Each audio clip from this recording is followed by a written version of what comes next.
Eu creio que, na verdade, tudo é o propósito de Deus, né? Porque eu morava em João Pessoa e ele já morava no Rio. Começou esse relacionamento através de cartas, que não havia telefone, e aí começamos a conversar e aí ele teve desejo de viajar a João Pessoa. Aí que eu fui na terceira carta, eu já fui me declarando, né, como um namoro para ela, né? E ela aceitou, e desse namoro fomos ao casamento, né? Ela foi para o Rio comigo, voltou para o Rio, foi comigo para o Rio, e ali foi onde me converti ao Evangelho. Aí fui me congregar na Metodista Wesleyana. Antes eu vim fazer uma visita ao povo aqui, para dar meu testemunho de conversão. Quando cheguei aqui, encontrei a Igreja Batista Missionária desfacelada. Ela tinha 800 membros, só restava 120 porque houve um problema e ela se desfacelou-se. Enquanto eu ainda estava sob a égide do outro pastor, nós passamos alguns anos trabalhando desde o início da abertura do campo em Mandacaru. Então, deste modo, surgiu Mandacaru, congregação em Mandacaru. De Mandacaru também surgiu a outra igreja no Cristo. E os trabalhos foram surgindo, não é? Mandacaru, Cristo, em seguida veio o pastor, o primeiro contato que eu tive com o pastor Gilvan de Oliveira Lima, né? Foi ele vindo do Rio, estava no Rio, veio para cá.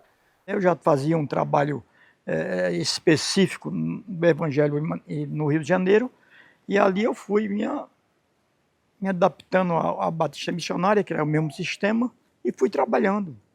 E pastor Egito sempre via em mim uma chamada para o ministério. E eu me agradei muito da maneira ministerial com que ele, a ousadia com que ele falava.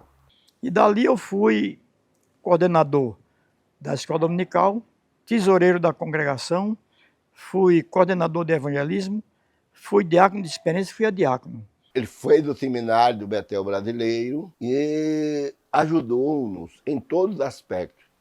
Era um homem, principalmente assim, que despontava na área de evangelismo de uma maneira surpreendente. Ousado, alegre, é daquele que toca, canta e ainda dança, né? Quem o conheceu sabe que ele faz tudo isso ao mesmo tempo.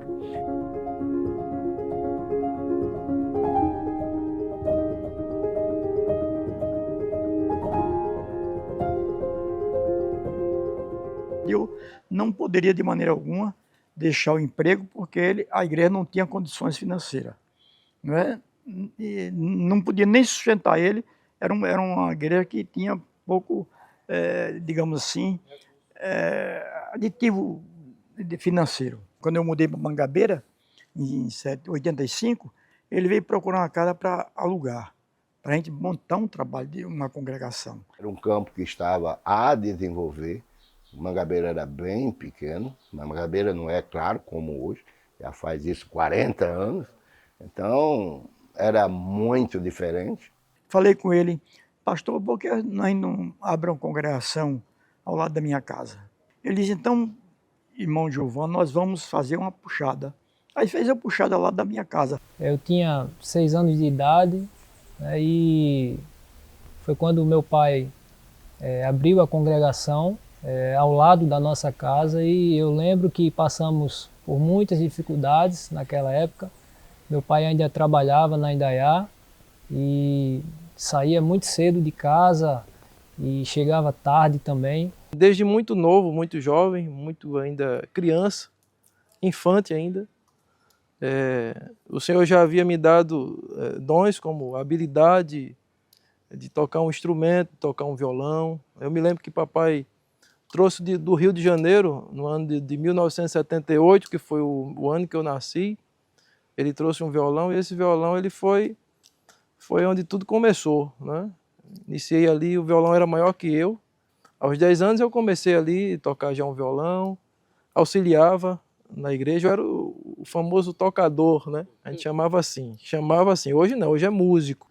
Me inspirava muito na intrepidez, na ousadia, na bravura do meu pai. Mangabeira naquele tempo estava iniciando, então enfrentar os desafios de um bairro que está iniciando, sem muita estrutura, todos que tiveram que se amoldar, se acomodar àquele novo momento. É como disse Jó lá em Jó 42, os propósitos de Deus não podem ser impedidos. Mesmo que eu não quisesse, mas Deus iria fazer porque Ele é Senhor das nossas vidas. Era hora dele soltar a Indaiá, aonde ele trabalhava como um dos chefes. E foi nesse tempo que precisou haver algo que marcou a vida dele, lá na Indaiá, para ele poder se desprender mesmo e ver que precisava vir para o ministério, sabendo que não tinha recurso nenhum. Com 8 anos, 10 anos de Indaiá, foi quando houve um problema de um funcionário.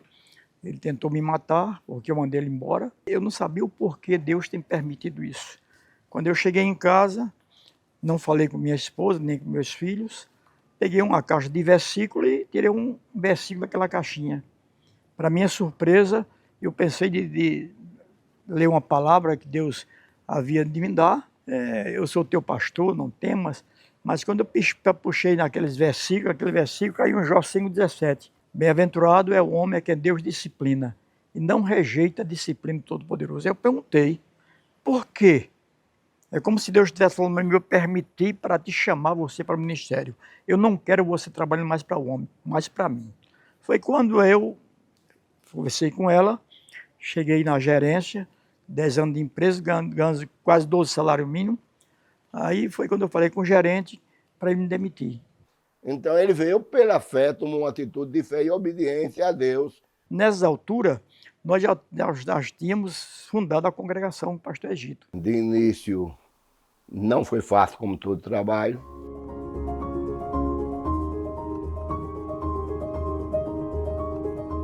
A gente veio de Mandacaru, né? Eu era criança ainda, 11 anos de idade, né? E a gente se converteu lá em Mandacaru. E por providência divina, né?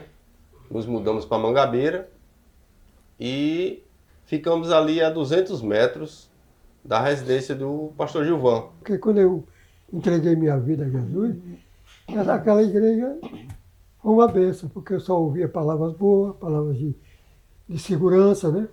E é por isso que até hoje eu estou aqui, nesta igreja. Porque tem gente que entra numa igreja e sai, né? Mas a gente, da minha família, está aqui, graças a Deus, sempre louvando, engrandecendo o nome do Deus vivo. Ali foi onde eu aprendi a ouvir a palavra de Deus, né, que eu não conhecia. Pois é. Através do pastor João, em Mandacaru, depois a gente veio para cá, como já foi falado. Eu lembro que não tinha cadeira, a igreja muito humildezinha, era uns bancos, aqueles bancos assim de madeira, e poucos bancos. Mas foi ali que a gente conheceu a palavra de Deus. Era uma igreja pequenininha, mas era uma igreja de poder, muito boa. Já houver verdadeiro, quando o mundo criou, era o rei dos judeus, era o Redentor, e aqui se fez carne, entre nós habitou. E dali foi crescendo a congregação, não é?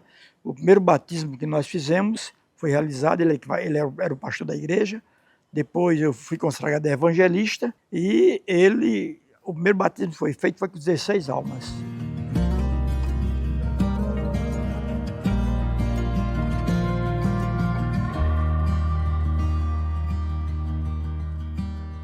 Na realidade, Mangabeira era muito limitado, né? Um bairro novo. E aí a gente vem chegando de outros bairros e aí veio a família do pastor Gilvan e já monta a congregação, muito pequena, muito humilde, bancos de madeiras. Eu lembro que já veio de outro bairro, Mandacaru. Nós nos viemos reencontrar em Mangabeira. Veio de Mandacaru, Mandacaru, né? E veio pra cá, pra Mangabeira, numa caravana só. Tem umas 3 famílias, 3 ou 4. Famílias, 4 mais ou menos, foi. E Deus fez uma coisa tremenda, né? Porque colocou tudo perto do outro aqui.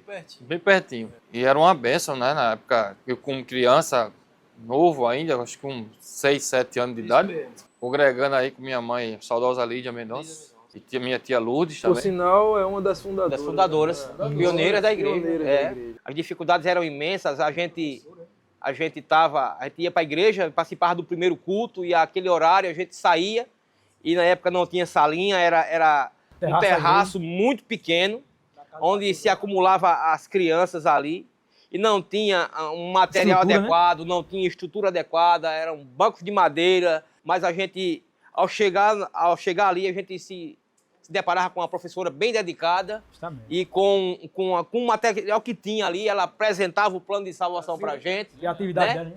A gente tinha um espaço pequeno, poucos bancos, microfone ruim. Equipamento de som ruim. Né? Equipamento de som ruim. Aí, quando chegava mais alguém na igreja, a gente tinha que sair, ficar de pé, para outra pessoa sentar, né, o visitante. Mal tinha uma pessoa que tocasse o violão. Porque era só nós duas e a igreja, né, a maioria das pessoas eram pessoas adultas e só tinha nós duas de jovem. Né? Então, a gente fazia de tudo. A gente pregava, a gente cantava, a gente cuidava das crianças. Né? Então, era muita dificuldade mesmo, mas... Mesmo com essas dificuldades, a gente não desistia, não desanimava e continuava orando a Deus e fazendo a obra. Né? Até que Deus levantou aí os jovens e foi chegando aos poucos. Com o tempo, o pastor Gilvan, ele trazia missionários, né? Seminaristas do Betel para ajudar a gente no final de semana. Eles ajudavam, aí ensinavam a gente algumas coisas. Tinha também uma missionária, né, Luzinete, que ensinava a gente a cuidar das crianças. Mas o pouco que a gente sabia, a gente começava a transmitir. E a igreja foi crescendo. Foi crescendo ao ponto de pastor Egito me matricular no Betel. Ele mesmo matriculou. Eu fiz o Betel brasileiro e fui, com 2 anos de Betel, fui ordenado a pastor, né, ao ministério pastoral. E depois a congregação ficou independente. Eu entrei na Convenção Batista Nacional, né, e fiquei como presidente da congregação, pastor-presidente. E dali por diante a igreja foi crescendo, né? Eu, por intermédio de um irmão nosso, João de Deus, eu conheci uma pessoa na prefeitura e ali ela me indicou um terreno. Aí eu fui, ganhamos esse terreno para a igreja, não é? E nós ali ficamos 1 ano e 8 meses sem construir a igreja, porque a igreja não tinha condições. Era aproximadamente 40 pessoas, não é? E ali, mas como Deus tinha um propósito, construímos o templo, não é? Com muito sacrifício, mas Deus sempre abrindo as portas, não é? E ela minha cooperadora, e às vezes ela começou a exercer certas funções na igreja também, e nós fomos crescendo.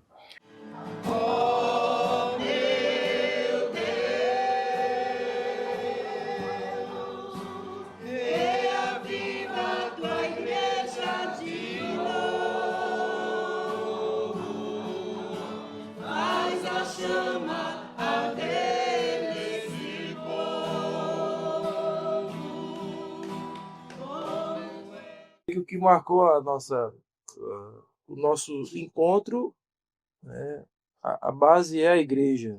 Nós nos conhecemos na igreja. A nossa mocidade teve, sim, muitos desafios, mas era uma mocidade muito diferenciada pelo fato de, mesmo sendo jovens novos, mas também tinha jovens mais adultos no nosso meio, mas era um pessoal mais comprometido. E tinha-se o respeito, né? Tinha-se o respeito pela uma diretoria, pela uma coordenação. Verdade. Né? E isso fez a diferença, né, naquela época, né? E, claro, como hoje, naquela época também teve muitas dificuldades, né? Muitos jovens que vinham, que se convertia, mas não permanecia. E aí tinha sempre um grupo de jovens que fazia discipulado, né? A minha lembrança do meu tempo de mocidade é isso. Foi um grupo de jovens muito ativo, né? Teve seu desafio, mas foi muito ativo, contribuiu bastante para o crescimento do ministério hoje. É tanto que nós somos reflexos dessa juventude, né? Graças a Deus por isso. Daqui tá pastores, diáconos, missionários. Eu me lembro que tinha semana que eu dirigia culto lá em Edson. Aí ele não vinha, é ele que pregava, ele não vinha pregar e eu pregava. A irmã dizia, Augusto, você vai pregar, eu dirigia e pregava. Aí na terça eu dirigia o culto de louvor, de evangelístico. Na quarta, dirigia o culto de oração. Na quinta ia lá para Edson, dirigia o culto, tinha vezes que dirigia e pregava. Na sexta dirigia o culto de doutrina, isso numa semana só, várias vezes aconteceu isso comigo. E no sábado também dirigia o culto da mocidade, e no domingo caía também dirigir o culto do domingo. A semana todinha, dirigindo e pregando. E o que eu quero dizer com isso, que na Igreja Batista, pelo menos o pastor Gilvan, quando eu fui mais atuante, ele dava oportunidade para todo mundo. Só não trabalhava quem não queria. Né? Então, para mim, eu acho que as coisas mais importantes foi essa, né? Aquele entusiasmo que a mocidade tinha e a oportunidade que tanto a igreja dava, como da minha convenção.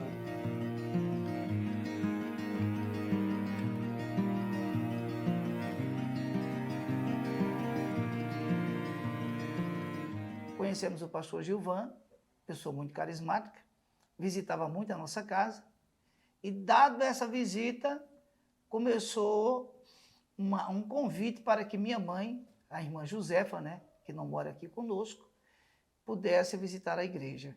E foi minha mãe quem primeiro se converteu naquela época, não sei bem precisar o ano, mas foi muito antes de 92. A igreja era uma igreja ao lado da casa, do pastor Gilvan na época, né? Como diz a história, no oitão da casa. E não sei, eu acho que cabia ali naquela época bem apertadinho, umas 40, 45 pessoas, ficava uma lata de sardinha. Mas era algo muito aconchegante, era algo maravilhoso, não é? Era muito acolhedora. Eu entendo que os irmãos naquela época eram muito fervorosos e quem quer que chegasse lá era impactado. Foi muito bom ali. Eu sempre converso com as irmãs aqui na congregação agora, na nossa igreja, que era a congregação de lá, que foi um tempo para mim que ser crente era diferente. Pelo menos para mim. Era aquela coisa, como já falou ele, muito fervorosa, aquela comunhão, aquela coisa humana mesmo e espiritualmente. Nós morávamos aqui, não necessariamente nesta casa, porque esta casa está uma rua da igreja, que está aqui a nossa retaguarda, mas a distância daqui para Mangabeira 2, num tempo que não tínhamos carro, era muito difícil. Por exemplo, nós estamos aqui, não sei, quase meio-dia, terminou a escola dominical. Então, esse trajeto, a gente ainda estava vindo por aí, suado, cansado, eu com o filho mais novo no colo, fazíamos esse trajeto, e como a nossa igreja era muito ativa e fervorosa, o pastor João ainda fazia cultos de ar livre, que começava aí entre 14 a 15 horas da tarde. E a gente voltava para Mangabeira 7, lembrando, sem carro, criança no colo. Agora a gente voltava com alegria, uma felicidade, falando sobre o culto, que era algo assim inexplicável. Bem, naquela época, eu acho que idos de 92, quando aqui o conjunto já estava sendo habitado, o pastor Gilvan, ele entendeu de fazer cultos, primeiramente, cultos no lar. E desses cultos nos lares, ele tinha uma moto Trax, né, bem antiga. Ele colocava um bocão na moto e a gente saía aqui por dentro de Mangabeira 7 pedindo um ponto de luz às pessoas para proclamar a palavra de Deus. Era um culto relâmpago de 15 minutos. E eu me lembro como é que ele começava, assim, meu cordial boa tarde, meu cordial boa noite, não é? E começava a falar do amor de Cristo, e assim a gente ia, cada um tinha uma oportunidade de dizer algo, de falar algo da parte de Deus, ler um versículo. Então, a congregação aqui em Mangabeira 7 começa dessa forma, e ela vai a cada dia tomando mais sustentabilidade, o número de irmãos vai crescendo. Nós tivemos muita dificuldade, porque era na casa de meu pai. Quando a igreja ela começou a aumentar o volume de pessoas, não tinha mais como fazer na casa de meu pai.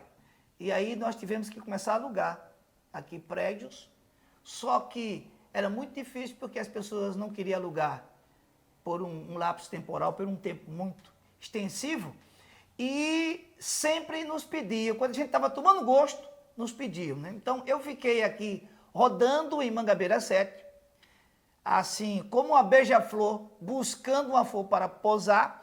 Isso demandou, acho que durante, eu acho, quase um ano. Um ano, né? É tanto que eu fui chamado aqui em Mangabeira 7 de pastor cigano. O cigano. E para a glória de Deus, o pastor cigano encontrou um lugar de repouso. A irmã ainda nos acolheu um ano, essa primeira irmã que se converteu e que mora hoje por trás da nossa igreja. E para a glória de Deus, e meus pais decidiram doar a casa deles para a igreja. Foram muito corajosos, né? E aí a gente construiu a igreja sede, hoje atualizada, e estamos aqui.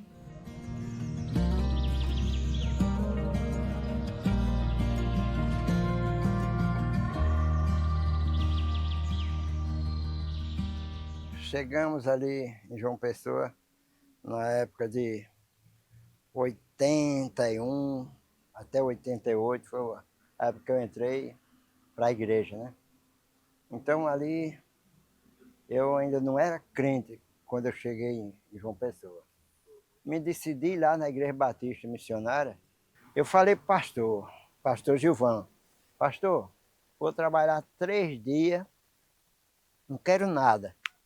Eu quero só trabalhar por amor, para levantar essa igreja. Comecei por ali, levantando parede, lá vai. Aí no ano 2000, eu digo, vou sair daqui, eu vou para outro canto. Porque eu recebi um convite para vir tomar conta de uma congregação aqui em Patos. E quando eu estou aí, tomando conta da igreja, aí a gente não se combinou bem com o pastor. Aí, então eu digo, combinando com a minha esposa, nós vamos voltar e vamos para a nossa origem. E eu voltei para lá e falei com o pastor. Aí, do ano 2000 para cá, o pastor me deu aval para trabalhar no campo. E através desse aval, a gente já construímos aqui no sertão 5 igrejas, né? Uma dificuldade muito grande para erguer também essa igreja daqui. E aí estamos aqui, muita dificuldade. Também eu louvo a Deus, porque Deus não deixou a gente desamparado. Sempre Deus abriu uma porta para nós. Ganhamos essa terra aqui e vamos fazer a igreja. A igrejinha foi evoluindo, foi enchendo, né? Pensa que não, a igreja estava cheinha.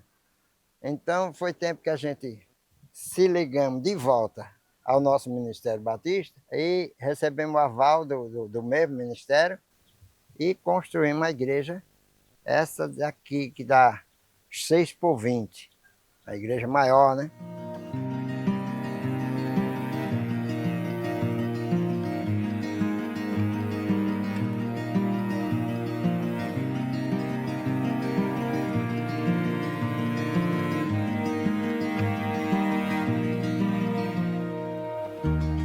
E daqui, o pastor veio aqui me convidar para ir lá em Teixeira, olhar um ponto de pregação. Eu cheguei ali na região, né, no ano de 2017, eu sou de Patos, e em 2017 eu resolvi ir morar no sítio Tauá, próximo ao Sabonete, né, onde hoje está a congregação IBM. E ali eu conheci a IBM, Sabonete, que já vinha sendo dirigida pelo nosso irmão, o pastor Severino, né, que estava à frente desse trabalho. Foi ele, junto com a IBM João Pessoa, com toda a liderança, foi quem trouxe os recursos e ergueu aquele templo ali, trabalho missionário avançando no sertão. E ali o pastor Severino, o irmão Severino, viu em mim, eu não sei, algo que Deus tinha colocado no coração dele, e eu comecei a trabalhar, sendo auxiliar dele, né, naquela casa, louvado seja Deus, e ali ajudando nos trabalhos, né, ali na parte do som, né, a igreja bem mais simples, bem simplesinha, e fui ajudando o pastor Severino nesses trabalhos. A igreja estava em fase de crescimento e quando chega um período, o Senhor, né, aparece lá e aí um dia consagra eu e minha esposa para estarmos à frente desse trabalho. Nós, esse ano também vamos estar fazendo 11 anos ali de IBM Sabonete, né? A igreja mãe em João Pessoa, 40 anos, um marco, uma coisa bonita, uma agência do Reino de Deus. Quantas almas já foram ganhas ali e quantas almas já foram ganhas no sertão e alto sertão e quantas ainda vão ser. Fácil não tem sido, é difícil, que a gente está ali no mato, né? No mato mesmo, é sítio, e são comunidades, são pessoas carentes, mas a gente, com muita dificuldade, estamos avançando e a gente está crescendo junto, né? Estamos ali para somar, né? Agradecer primeiramente a Deus, né? Agradecer ao nosso pastor Severino, a missionária Penha, pela confiança, o apoio do nosso querido pastor Jonathan, que muito tem nos ajudado, né? Nos apoiado. Pastor, muito obrigado. Falando sobre a questão do chamado pastoral, na minha agenda de vida, né, isso nunca esteve nos meus planos, né, nos meus planos. Eu vim numa crescente na igreja, desde da base, do berço, e em 2006 ingressei no seminário congregacional. Aquilo foi um divisor de águas na minha vida, principalmente no quesito aprofundamento das escrituras, né, conhecimento de maneira assim mais minuciosa das escrituras. E aí isso foi se tornando algo assim mais latente, mais forte. E eu fui assimilando, né, o chamado de Deus. Em 2009, com a formação do seminário, logo a igreja, fui convidado pela igreja, né, para a consagração pastoral, né. Papai ele tinha certeza no que ele estava a fazer, que era ordenar um dos seus filhos ao ministério pastoral. Eu nunca imaginei, né, primeiro de estar numa igreja. Então eu me converti, eu tinha 15 anos aqui nessa igreja e o pastor Jonatas, na época, ele era o músico, era um dos componentes, né, do Ministério de Louvor. E eu dizia, ainda bem que é só isso, né? Porque já ficava estressada, porque terminava o culto, tinha que guardar instrumento, aquela coisa.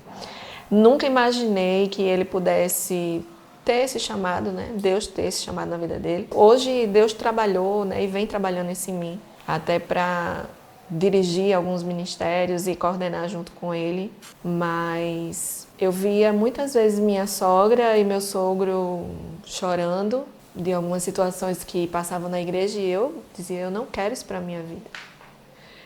Eu quero ser crente de banco, né? Mas o Senhor, né, ele se encarrega de trabalhar isso em nós e eu acatei aquele chamado. Quando foi em 2012, o papai teve um problema de saúde muito sério, quase foi a óbito. Ficou praticamente sem ação na igreja, né, por conta das suas limitações, e ele chegou numa determinada reunião e disse assim, a partir de hoje eu já era pastor, já era copastor, já era auxiliar direto.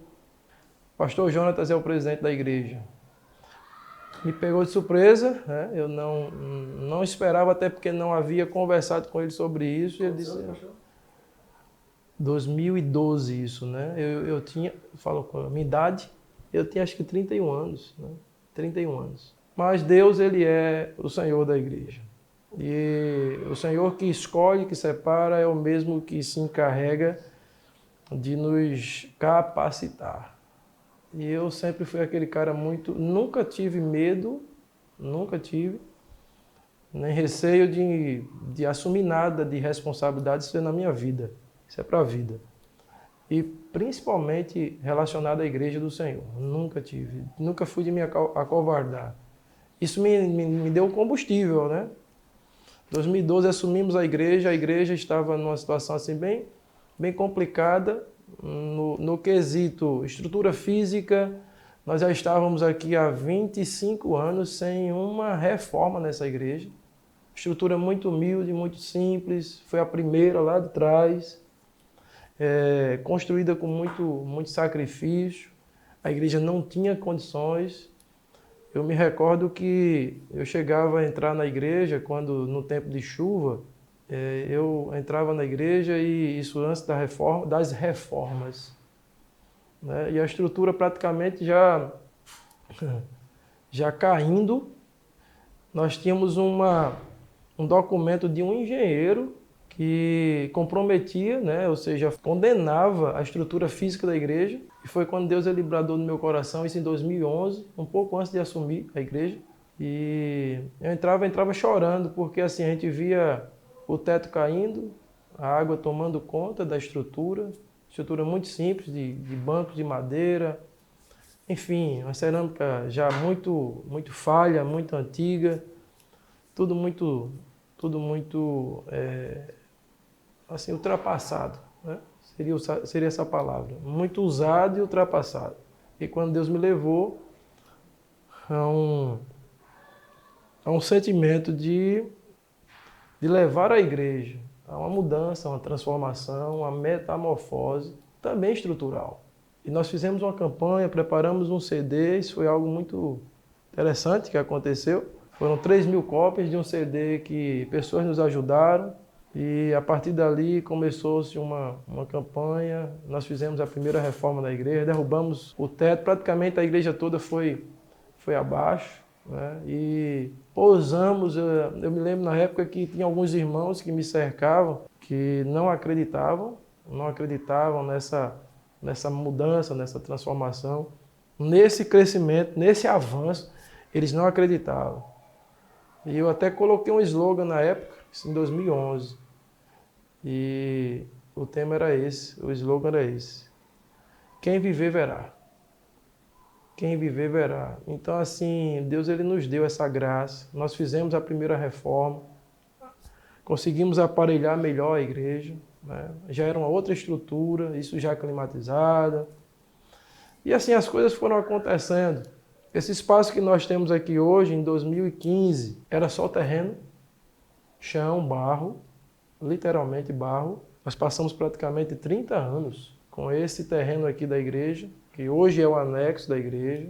Veio a evolução também da igreja, nas reformas, cada reforma era um desafio, era um processo diferente, era pessoas desacreditando, não vai dar certo. Esse menino, como ele foi taxado, né? Esse menino não sabe o que está fazendo. Que Deus ele, né, mostrou para nós que foi Ele quem fez e tudo é Ele quem faz. Então assim, chegamos aqui hoje, a igreja num avanço, numa crescente. Conseguimos, por misericórdia e graça também, alcançar o sertão em 5 cidades, isso de 2012 para cá. Nós temos um feito aí de 6 anos, construir 5 igrejas no sertão. Então isso de edificar, estrutura e levantar. E lá estão os nossos irmãos no sertão trabalhando, a igreja avançando. Eu louvo a Deus, pastor, pelo trabalho que a IBM tem realizado no Alto Sertão. E é de suma importância o apoio dessa igreja naquela região. Por quê? Porque é uma região muito difícil. A maioria das igrejas no Alto Sertão são igrejas pequenas, limitadas em todos os sentidos, seja em recursos, né, seja em questão de pessoas para trabalho, né? E a igreja IBM, ela chegou dando esse suporte, não somente na questão de recursos, né? Mas também de ser uma igreja que tem dado apoio espiritual, uma igreja que tem orado pelas lideranças e aquelas ovelhas ali, o trabalho do sertão, e tem fortalecido muito aquela região. Pessoas que entram em casas, dando ali um suporte ao obreiro, né? E fazendo com que esse evangelho chegue aonde Cristo ainda não tinha chegado. O sertão, ele tem suas tradições, né? Sua tradição religiosa. São apegados demais a isso. Muito forte. É forte demais isso no sertão.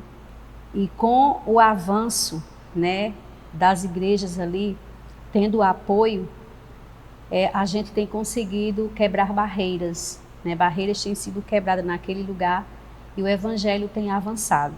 Então, a dificuldade maior que a gente tem lá realmente é desse apoio, né? Um apoio mais de perto. E a IBM, né, que chegou lá para nos dar esse suporte, tem sido de grande ajuda. Amém. É interessante que ao chegar nessa igreja batista missionária, eu me deparei com um ambiente muito aconchegante. Eu já vim andando em várias igrejas e nenhuma delas eu fixei, né? Então, quando eu cheguei nessa igreja batista missionária, então tive o prazer de conhecer o pastor Gilvan. Na época era o líder, estava na direção sozinho como pastor. Então, ele foi muito acolhedor nas suas palavras. Consegui visualizar que a Igreja Batista Missionária, ela verdadeiramente é uma igreja que ela pratica aquilo que prega, né? Ela realiza realmente aquilo que a palavra instrui. E com essa oportunidade que o Senhor nos concedeu, através da liderança da Igreja Batista Missionária, tivemos esse objetivo aí de ficar à frente da juventude da igreja, dos jovens da igreja. Nesse período, ouvimos o início da história dessa igreja, os 40 anos que ela completa, e isso nos fortifica, nos fortalece muito. A base, como ela começou, e nos dá também, toda essa história nos deu um caminho firme para seguir nessa caminhada, liderando a juventude dessa igreja. Isso para nós é motivo de muita alegria poder hoje fazer parte dessa história. Passei 20 anos na congregacional e cheguei aqui no ano de 1991. Vim participar de um culto e gostei, vi que a doutrina e a disciplina e a maneira da pregação era por igual, aí continuei aqui. Estou feliz com todo o corpo de oficiais, os pastores, membros, congregados, todos nós que fazemos parte daqui, eu me sinto bem com todos.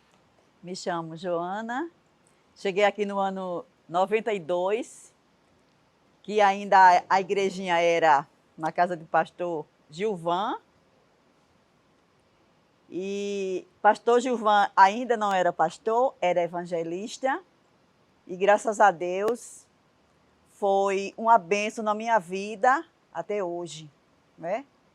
E eu fico muito satisfeita, feliz, porque eu cheguei numa família que eu precisava dessa família. E essa família me acolheu até hoje. E hoje eu estou aqui muito feliz. E eu cheguei na IBM com 12 anos, há 18 anos atrás, lá na Cidade Verde, Mangabeira 8. E cresci nesse ministério. Foi na igreja que eu cresci, casei, me tornei mãe, formamos nossa família. E a gente agradece por todo o carinho do pastor Gilvan, do pastor Jonatas, que esses 40 anos a gente sabe que foram 40 anos de muito esforço, de muita luta, mas até aqui o Senhor tem ajudado e tem sustentado vocês. Então, aqui fica a nossa saudade e a vontade de estar aí, aproveitando esse momento com vocês. Então, é muito precioso poder cultuar. Cada um de vocês que estão aí sentados, vocês possam agradecer a Deus por cada culto, por cada momento vivido, porque a gente fica aqui com o coração apertadinho, querendo estar cultuando, principalmente em um domingo, e a gente não pode, né? Então a gente fica aqui nos nossos cultos online e vamos adorando ao Senhor assim, porque é assim que Ele tem nos sustentado aqui na Rússia. Olá, meu nome é Douglas Santos e eu faço parte da família IBM, no qual hoje completa 40 anos de história, 40 anos do ministério especial que tem alcançado não só a minha vida, mas a vida da minha esposa, das minhas filhas, do nosso casamento, onde foi o lugar que nos casamos e que fomos pastoreados pelo pastor Gilvan, pastor Jonatas, que tem nos mostrado o caminho do Senhor ao longo desses anos, e temos firmado na rocha os nossos pés, a nossa mente e o nosso espírito, que é tão importante para o mundo de hoje, né? Que está tão difícil de viver, mas que com as ligações que eu tenho com o pastor Jonatas, né? Mesmo de longe, ele tem nos pastoreado, tem nos mostrado o caminho a seguir, a continuar seguindo, e fico feliz por esse documentário, por essa linda história desse ministério maravilhoso, e que pastor Jonatas, pastor Gilvan, que Deus continue vos abençoando, renovando suas forças, a saúde e a mente de vocês, para que vocês possam continuar com esse trabalho maravilhoso, tá bom? Aqui da Rússia, envio meu abraço e que Deus os abençoe imensamente. Em memória dos irmãos e irmãs que já partiram para a eternidade, dedicamos este momento com profundo respeito e emoção. Cada um deles marcou a história desta igreja com seu amor, sua fé e seu serviço fiel ao Senhor. Suas vozes já não se ouvem entre nós, mas seus exemplos continuam ecoando em nossos corações e em cada canto deste templo. Sentimos a falta, a saudade e o vazio deixado por suas ausências, mas encontramos consolo na certeza de que estão na presença do Pai, onde não há dor e nem despedidas. Que suas vidas sirvam de inspiração para nós que permanecemos, para que continuemos firmes, perseverantes e cheios de fé. Porque, ainda que o tempo passe e as gerações mudem, nada, absolutamente nada, pode parar a Igreja do Senhor.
Perseguidos, mas não abandonados, abatidos, mas não destruídos.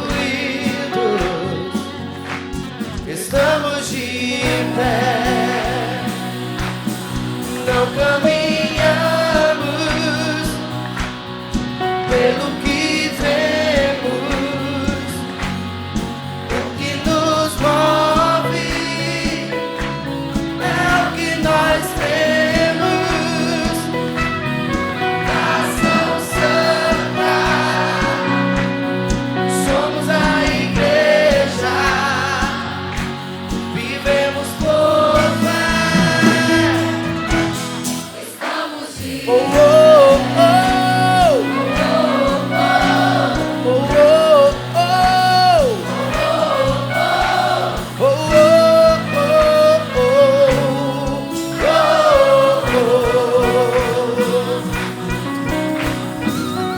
Perseguidos, mas não abandonados, abatidos, mas não destruídos. Estamos de pé, não caminhamos pelo que vemos, o que nos move é o que nós temos. Nação Santa, somos a igreja, vivemos por fé, estamos de pé.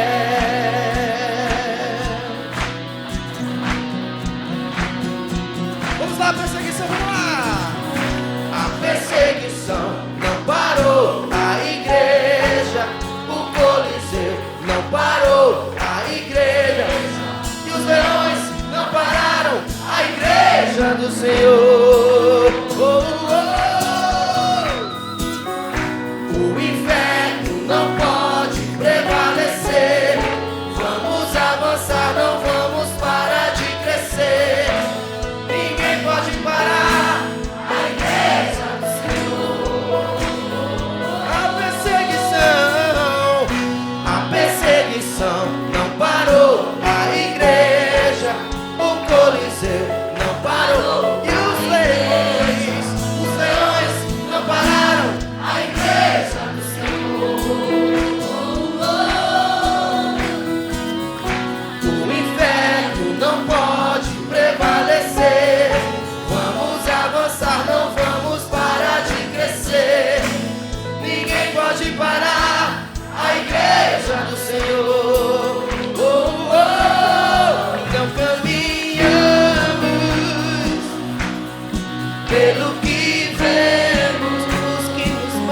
O que nos move é o que nós cremos. É o que nós cremos.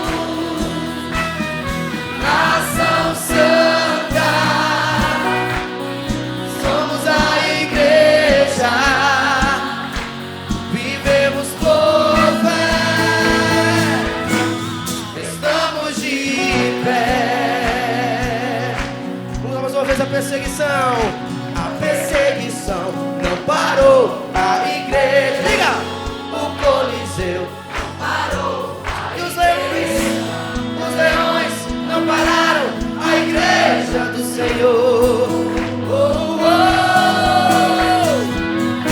O inferno não pode prevalecer. Vamos avançar, não vamos parar de crescer. Por quê? Ninguém pode parar a igreja do Senhor. A perseguição não parou a igreja. O Coliseu não parou a igreja. Os leões não pararam a igreja do Senhor. O inferno não pode prevalecer. Vamos avançar, não vamos parar de crescer. Ninguém pode parar a igreja do Senhor.